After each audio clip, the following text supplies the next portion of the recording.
அஸ்ஸலாமு அலைக்கும். அல்ஹம்துலில்லாஹ். இப்போ குடல் எப்படி செய்கிறதுன்னு பார்ப்போம். அதுக்கான தேவையான பொருளெல்லாம் நான் வச்சுருக்கேன்.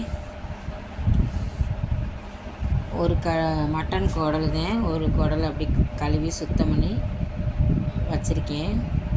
இப்போ குக்கரை அடுப்பில் வச்சு 3 ஸ்பூன் எண்ணெய் ஊற்றிக்கிடுவோம். ஒரு பெரிய பட்டையை வெடிக்க விட்டுக்குருவோம்.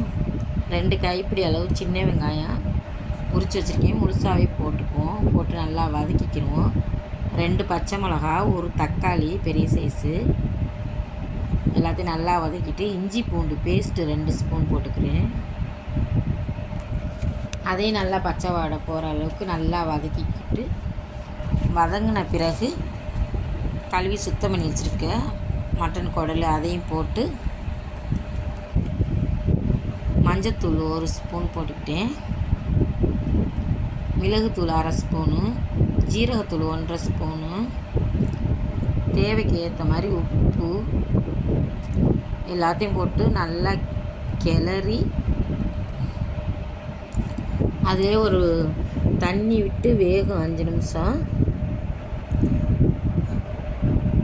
அந்த தண்ணி விட்டு வெந்து 5 நிமிஷம் வேக விட்டு மறுபடியும் நல்லா தண்ணி ஊற்றி நல்லா கொதிக்க விட்டு ஒரு 10 நிமிஷம் அந்த பச்சை வாடையெல்லாம் போகிற அளவுக்கு நல்லா வேக வச்சுக்கோங்க. இப்போ தண்ணி ஊற்றிட்டேன். ஊற்றி நல்லா இந்த மாதிரியே ஒரு 10 நிமிஷம் வேக விடணும். வெந்த பிறகு குக்கரை மூடி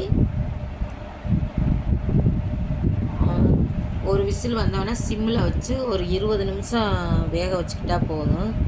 அல்ஹம்துலில்லாஹ் நல்லாவே வெந்துடும். நல்லா வெந்துருச்சு.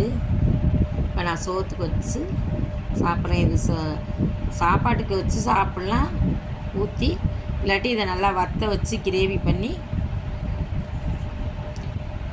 சாம்பார் சோறுக்கும் இதை சைடிஷாக தொட்டுக்கலாம். அல்ஹம்துலில்லாஹ் ரொம்பவே நல்லாயிருக்கும். நல்லாவே வெந்துருந்துச்சு, ரொம்ப டேஸ்ட்டாக இருந்துச்சு. இது உடம்புக்கு நல்லது. பிடிச்சிருந்தா லைக் பண்ணுங்கள், ஷேர் பண்ணுங்கள், சப்ஸ்கிரைப் பண்ணுங்கள். அல்ஹம்துலில்லாஹ்.